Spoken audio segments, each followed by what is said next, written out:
अस्सलाम वालेकुम dear student. आज की इस वीडियो के अंदर हम क्वेश्चन करेंगे। क्लास सेकंड ईयर के अंदर पैसेज आता है उर्दू टू इंग्लिश के अंदर, उसको हमने ट्रांसलेट करनी है और आज हम करेंगे पैसेज नंबर 72। तो लेट्स स्टार्ट, शुरू करते हैं। चाइल्डहुड, बचपन, is the best part of life, ज़िंदगी का बेहतरीन हिस्सा है। So you might have heard from old person saying that they would become children once again.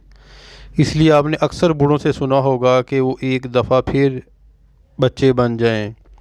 Perhaps the reason of it is that we are confused about the responsibility of youth and old age।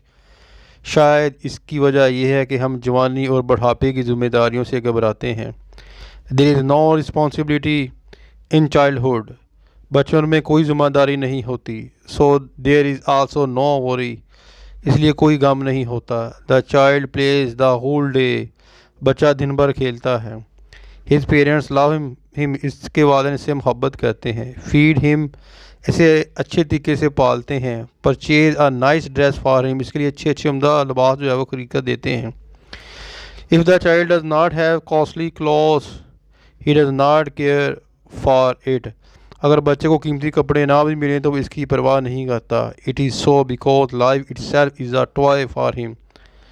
ये इसलिए कि ज़िंदगी इसके लिए आज खुद एक खिलौना है। He finds newness in everything. वो हर चीज़ में एक नयापन जो है वो पाता है। ठीक है, ये तो बेटा जो है वो अपना ट्रांसलेट मैंने की है पैसेज 72 की। अपनी दुआ में याद रखिएगा। फ़ी मानिल्लाह। अस्सलाम वालेकुम।